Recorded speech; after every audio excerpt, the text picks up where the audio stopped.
Bismillahirrahmanirrahim. Assalamualaikum warahmatullahi wabarakatuh. Halo, bertemu lagi dengan saya Adri Suryakusuma. Saya mahasiswa dari program studi Teknik Informatika Fakultas Ilmu Komputer Universitas Duta Bangsa Surakarta. Jadi pada kesempatan kali ini saya akan membuat konten lagi ya tentang tugas saya, tepatnya yaitu tentang analisis korelasi pada mata kuliah Statistika Dasar dengan dosen pengampu Ibu Nurmalitasari SSI MPD. Nah, pada analisis korelasi ini nanti kita akan membahas tentang untuk apa sih analisis korelasi ini kita gunakan dan bagaimana cara menghitung analisis korelasi ini secara manual. So kita langsung aja ya dari pengertian dari analisis korelasi ini. Sebentar saya buka presentasi saya.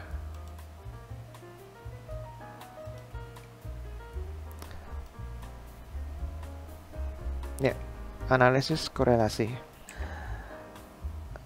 Pengertian analisis korelasi.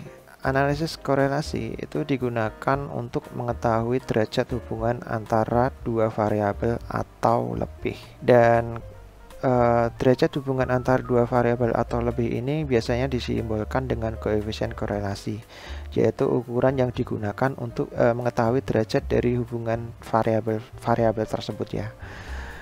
Dan nanti pada rumusnya biasanya koefisien korelasi ini diinisialisasikan dengan variabel R. Koefisien korelasi ini digunakan untuk mengukur kuat hubungan antar variabel, bentuk atau arah hubungan dan besarnya kontribusi variabel terhadap variabel terikat. Jadi bentuk atau arah variabel hubungan di antara variabel koefisien korelasi itu biasanya dinyatakan dengan bentuk positif atau bentuk hubungan yang negatif. Lebih tepatnya sebenarnya lebih seperti simbiosis yang mutualisme gitu ya. Jadi yang dimaksud dari bentuk hubungan positif di sini adalah jika antar variabel itu dapat meningkatkan variabel yang lain. Begitu pula sebaliknya dengan bentuk hubungan yang negatif adalah jika ada salah satu variabel yang meningkat, maka menyebabkan variabel yang lain itu menurun. Contohnya ya, jadi misal di bentuk hubungan yang positif dulu, itu adalah hubungan antara motivasi belajar dengan prestasi belajar. Semakin kita meningkat motivasi belajar kita, otomatis prestasi belajar kita itu akan meningkat. Kalau contoh yang bentuk hubungan yang negatif, misal apa ya? Ini aja. Lama masa pandemik COVID-19 ini menyebabkan mahasiswa jenuh dalam mengikuti perkuliahan secara daring. Yang diharapkan pada data ini adalah biasanya semakin lama kita berada pada masa pandemik ini, kita tetap semangat untuk mengikuti pembelajaran secara daring. Tapi kenyataannya adalah semakin lama masa pandemi COVID-19 ini, mahasiswa itu lebih cenderung semakin jenuh untuk mengikuti pembelajaran secara daring. Tapi semoga saja tetap tidak ya teman-teman harus tetap semangat pada masa pandemi ini. Kita berjuang dan berdoa agar masa pandemi ini benar-benar 100% sudah tidak ada di Indonesia ini. Amin. Oke. Selanjutnya koefisien korelasi ini atau R nanti di rumus itu ada tabelnya ya, tabel pedoman untuk memberikan interpretasi terhadap koefisien korelasi.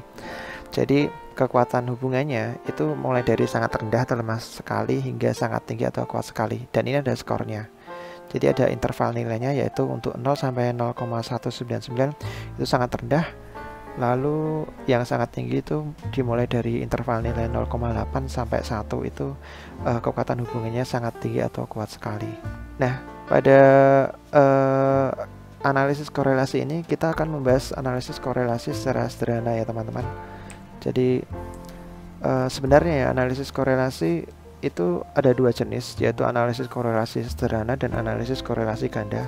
Tapi untuk tingkat sarjana dan terutama pada mata kuliah statistika dasar atau statistika pendidikan itu biasanya kita akan mempelajari tentang analisis korelasi sederhana saja. Nah, analisis korelasi sederhana itu digunakan untuk menguji hubungan antara satu variabel bebas dan satu variabel terikat.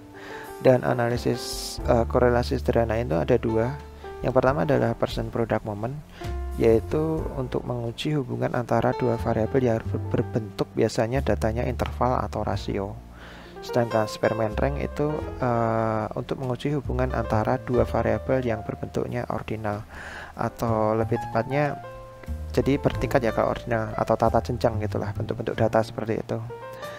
Kita mulai dulu dari yang pertama, yaitu contoh dari person product moment.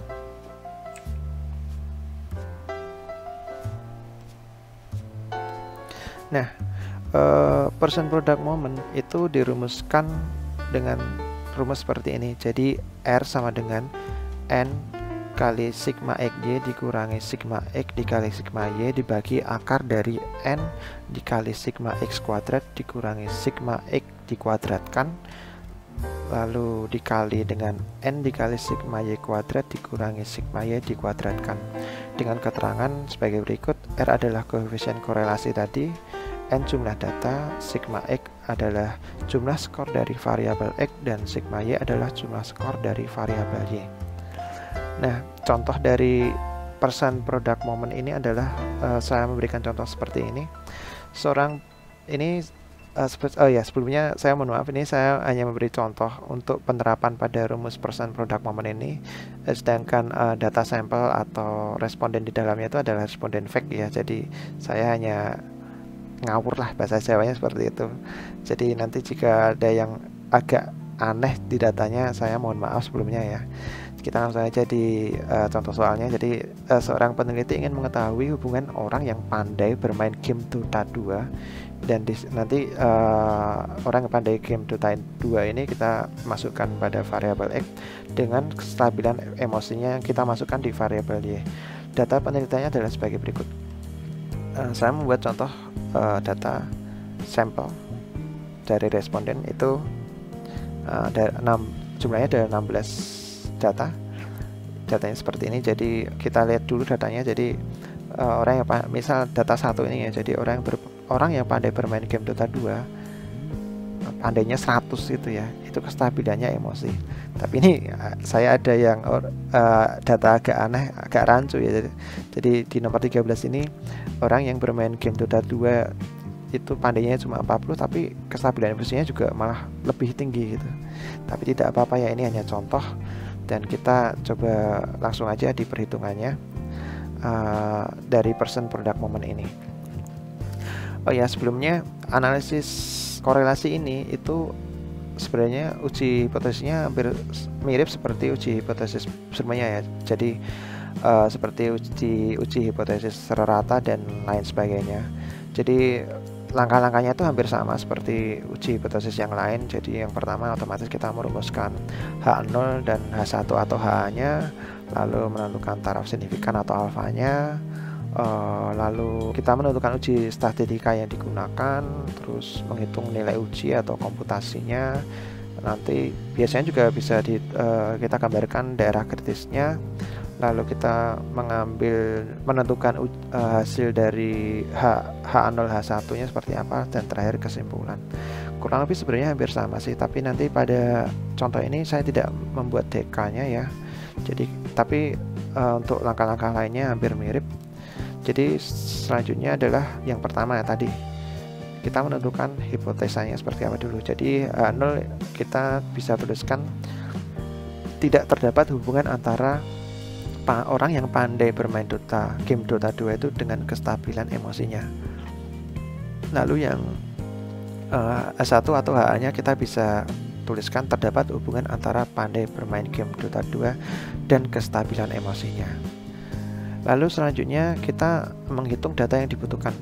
Jadi data itu nanti kita membuat tabel bantu untuk menghitung dari dari X kuadrat, Y kuadrat, dan X dikali Y. Lalu nanti kita juga perlu menjumlahkannya agar menjadi sigma, dan agar nanti bisa dimasukkan di rumus person product moment tadi ya. Jadi dari data 16 tadi kita dapatkan dari X kuadrat itu kita dapatkan sigmanya atau jumlahnya sebesar 89,116, lalu sigma Y kuadratnya 86,016, dan sigma EG nya 82,730. Dan ini sudah saya tuliskan masuk ke dalam variabel-variabel di rumusnya. N sama dengan 16, sigma X, sigma Y, dan seterusnya ya. Lalu selanjutnya setelah kita menghitung data yang dibutuhkan dengan tabel bantu ini, kita otomatis ke komputasinya ya. Jadi langsung aja kita menghitung melalui rumus. Jadi kita masukkan saja di sini n-nya 16, sigma Ig-nya sudah jelas juga 82730, terus dikurangi sigma X-nya 1168 dikali sigma Y 1128 dibagi akar jumlah data 16 dikali sigma X kuadrat. Sigma X kuadrat ini lalu dikurangi sigma X dikuadratkan, lalu dikalikan jumlah data dikali sigma Y kuadrat, ini 86018 dikurangi sigma Y dikuadratkan. Kita tinggal masukkan saja sehingga nanti kita mendapatkan hasil, yaitu R-nya adalah koefisien korelasinya adalah 6176 dibagi akar dari 640381138 dan didapatkan 0,077. Yang perlu digarisbawahi adalah di sini teman-teman adalah jangan lupa ya, kalau yang ini ya, misal akar dari N kali sigma X kuadrat, berarti ini sigma dari X kuadratnya, sedangkan ini sigma X dikuadratkan. Jadi jangan ngambil dari sigma X kuadrat terus dikuadratkan atau sigma X kuadrat, tapi kita mengambil data dari jumlah dari X tadi ya, sigma X tadi 1168 baru dikuadratkan, kurang lebih seperti itu ya, biar tidak salah untuk masukkan di rumusnya. Lalu selanjutnya adalah kita menentukan kriterianya ya. Jadi jika R hitung kurang dari sama dengan R tabel, maka H0 diterima, dan jika R hitung lebih besar dari R tabel, maka H0 ditolak. Selanjutnya kita menentukan hasil dari R tabelnya. Kita untuk statistika pendidikan atau statistika dasar, kita biasanya menggunakan alfa taraf signifikansi sebesar 5% atau 0,005. Untuk persen product moment ini biasanya selanjutnya pada R tabel itu cara menghitungnya adalah kita dengan menghitung DF-nya dengan N-2. Tadi datanya jumlahnya 16 lalu dikurangi 2, maka dapatnya 14. Lalu kita tinggal lihat ini aja di R tabel ini, jadi tabel R untuk DF N-2 jadi 14 itu dengan taraf signifikansi 5%. Ini ya, jadi dapatkan 0,4973 atau kita tulis di sini 0,497. Oh ya, ini hanya tambahan saja buat teman-teman. Jadi sebenarnya saya sendiri masih agak bingung tentang penggunaan R tabel ini, karena dari R tabel ini ada yang untuk persen product moment itu penggunaan dengan DF sama dengan N, atau ada juga yang DF sama dengan N-2.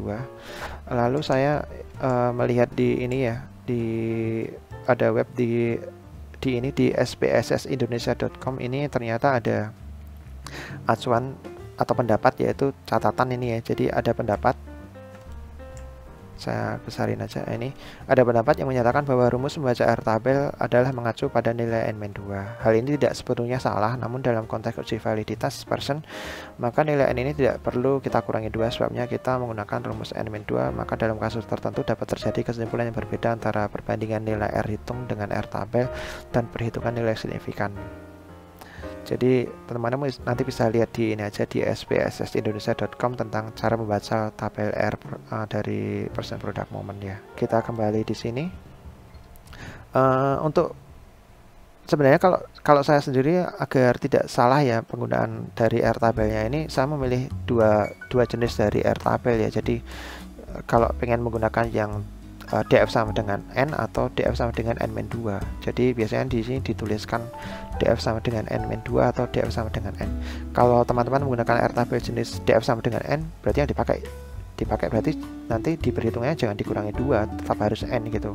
Tapi kalau teman-teman menggunakan R tabel DF N-2, berarti nanti teman-teman bisa mengurangi dari N tersebut dengan 2 gitu, agar mendapatkan R tabel yang benar gitu. Lalu selanjutnya ya, dari perhitungan tadi ya.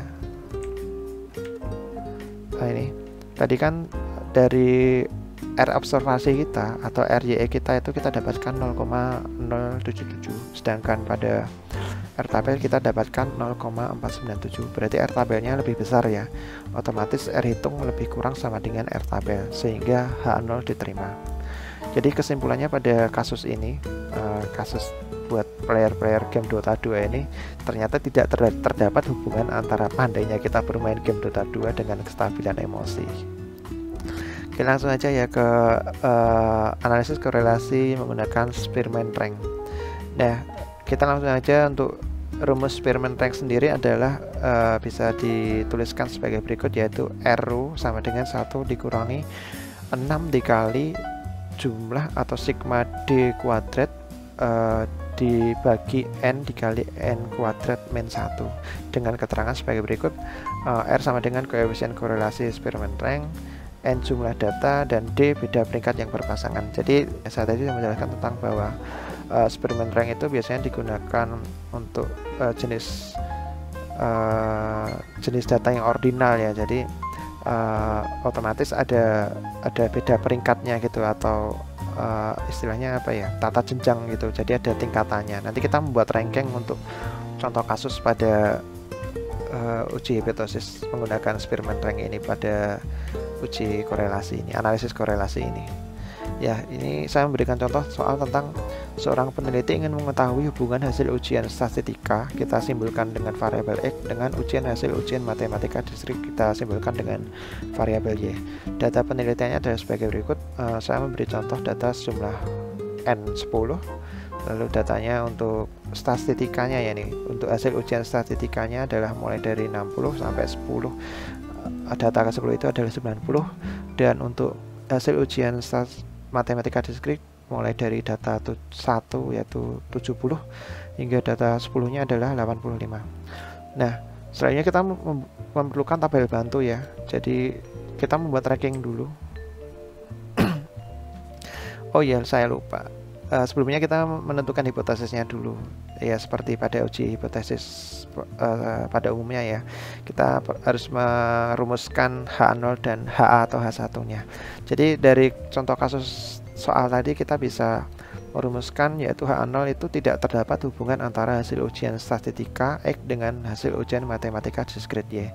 Lalu untuk hipotesis keduanya, H1 nya kita bisa menuliskan terdapat hubungan antara hasil ujian statistika X dengan hasil ujian matematika diskrit Y. Nah, selanjutnya kita membuat tabel bantu, yaitu untuk menentukan rankingnya ya. Jadi data ini tadi ya, dari 1 sampai 10 itu kan yang pertama misal X60. Kita lihat dulu ranking paling terendahnya yang mana. Kita membuat ini, ranking ditentukan dari nilai terkecil sampai terbesar. Jadi untuk yang X itu nilai terkecilnya adalah 58, maka kita tulis ranking X-nya adalah 1. Lalu setelah 58 itu kita mendapatkan angka 60, maka kita tuliskan ranking 2. Lalu ranking 3 nya setelah 60 atasnya itu ini 65, kita tuliskan ranking 3. Di atasnya 65 itu ada 68 ya. Ya, ini 68 nya 1, kita tuliskan ranking 4. Lalu data kelima atau ranking 5 nya itu di atas 68, berarti ini ya 70. Nah, di sini 70 pada data ini ada jumlahnya ada 2. Jadi kita beri rankingnya 5,5. 5,5 ini didapat dari kita hitung aja. Ini kan data ke-5 dan ke-6 ya. Untuk ranking 5 dan 6 gitu loh. Karena nilainya sama, maka 5 ditambah 6 dibagi 2 itu 5,5. Nah, ini untuk ranking 5 dan 6 kita lewati. Setelah itu langsung ke ranking 7-nya, karena 6 tadi masuk ke 5,5 tadi ya. Nah, ini 75. Ranking 8-nya 82, ranking 9 85, dan ranking 10-nya 10. 90 maksud saya. Begitu juga dengan data ya, data Y atau data dari matematika diskrit tadi, kita buat ranking dulu dari terendah yaitu 68.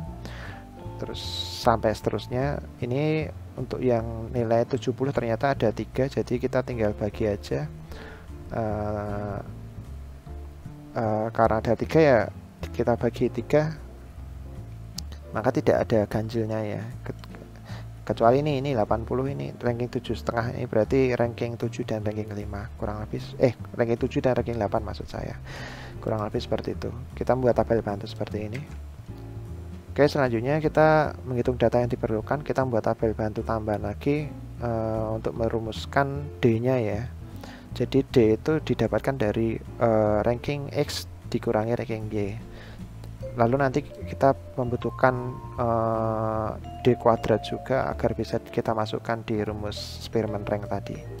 Jadi ini ya, jadi ranking 2, maksud saya ranking X yang pertama itu 2 dikurangi ranking Y 3, jadi dapatnya min 1 dikuadratkan akhirnya dapatnya 1.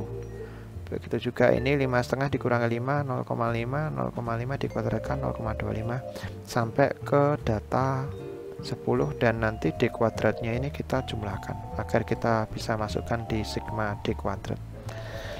Setelah itu kita komputasi menghitung korelasi Spearman rank ini dengan R sampai dengan 1 dikurangi 6 dikali sigma D kuadrat dibagi N kali N kuadrat min 1. Kita tinggal masukkan ya, dari data-data yang kita perlukan tadi kita masukkan di rumus ini. Sigma D kuadratnya tadi sudah jelas ya, jumlahnya tadi 24, lalu jumlah datanya 10, lalu ini N kuadrat berarti kita tinggal kuadratkan 10 tadi, sehingga didapatkan R pada contoh soal ini adalah 0,854. Nah, selanjutnya kita menentukan kriteria, yaitu jika R hitung kurang dari sama dengan R tabel maka H0 diterima, dan jika R hitung lebih besar dari R tabel maka H0 ditolak.